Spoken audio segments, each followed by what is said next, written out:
Hello and welcome to Matthew Gardens the Globe, where we talk about horticulture, gardening, landscaping, and farming.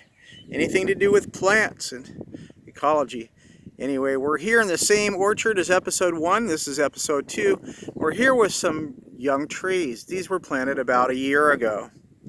And the first thing that happened is the deer came in and started browsing. They eat a little of everything, and they really created some damage. So I had to put in this 3-sided wire thing in order to keep them out. And they still might be jumping up here and grazing a little bit, but at least we're going to keep that on for a little while. Now, we've created... created a secondary problem is we got weeds inside these baskets. So I'm going to get in there and untie them and take the weeds out.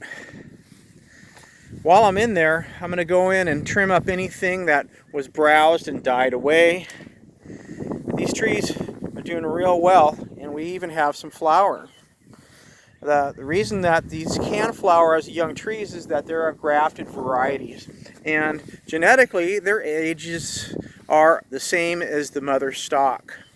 So we can get some flower production on these young trees because mom was able to have flowers because of the graft.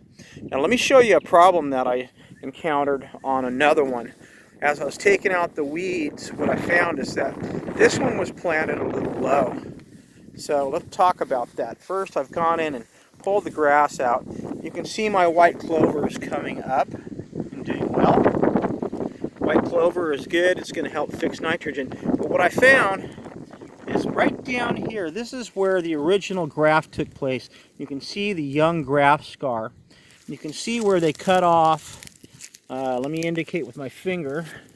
Right about here is where they cut off the root stock and then made the graft, and then this is the fruiting stock, and it's doing real well, and we even got some flowers that looks like they develop into some fruit here.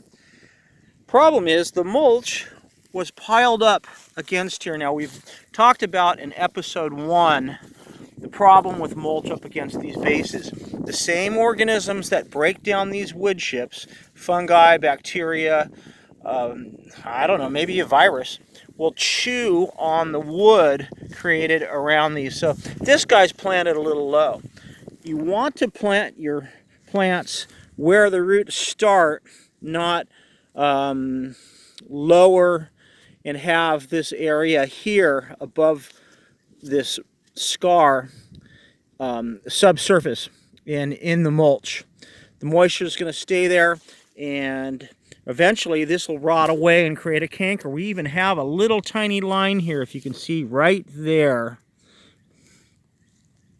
where a canker has started to develop.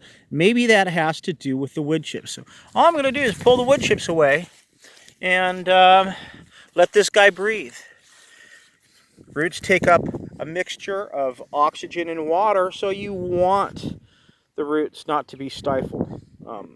I've put the mulch layer out beyond this basket, and hopefully this tree will do fine into the future.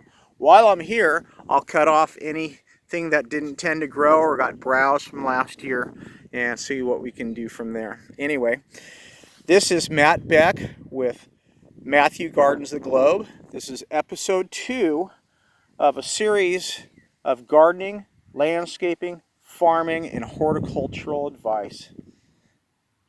Plant it forward, and good night.